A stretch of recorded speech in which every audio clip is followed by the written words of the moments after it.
Sebuah pesawat kecil dilaporkan jatuh saat mencoba melakukan pendaratan darurat di wilayah Meksiko Tengah pada Senin 15 Desember 2025 siang. Insiden tersebut terjadi di kawasan industri San Mateo Atenco yang berada tak jauh dari Bandara Toluca. Pesawat itu diketahui lepas landas dari Bandara Acapulco menuju Bandara Toluca dan dijadwalkan mendarat kurang dari 1 jam setelah keberangkatan. Namun pesawat mengalami gangguan saat mendekati bandara sehingga tidak dapat mencapai landasan pacu.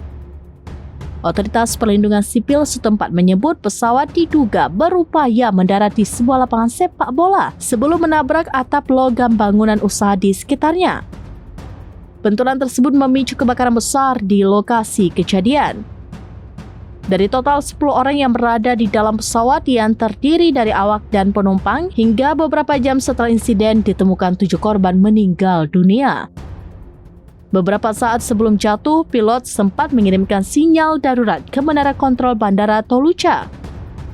Akibat kebakaran yang ditimbulkan, aparat setempat mengevakuasi warga yang berada di sekitar lokasi kejadian.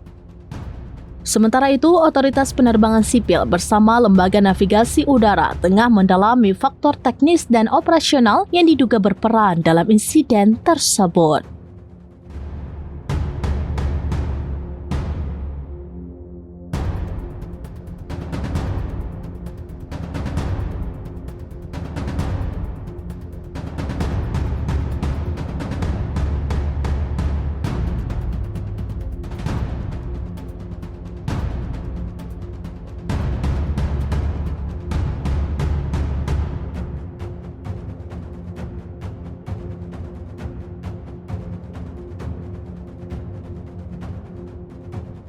Download Tribun X sekarang, menghadirkan lokal menjadi Indonesia.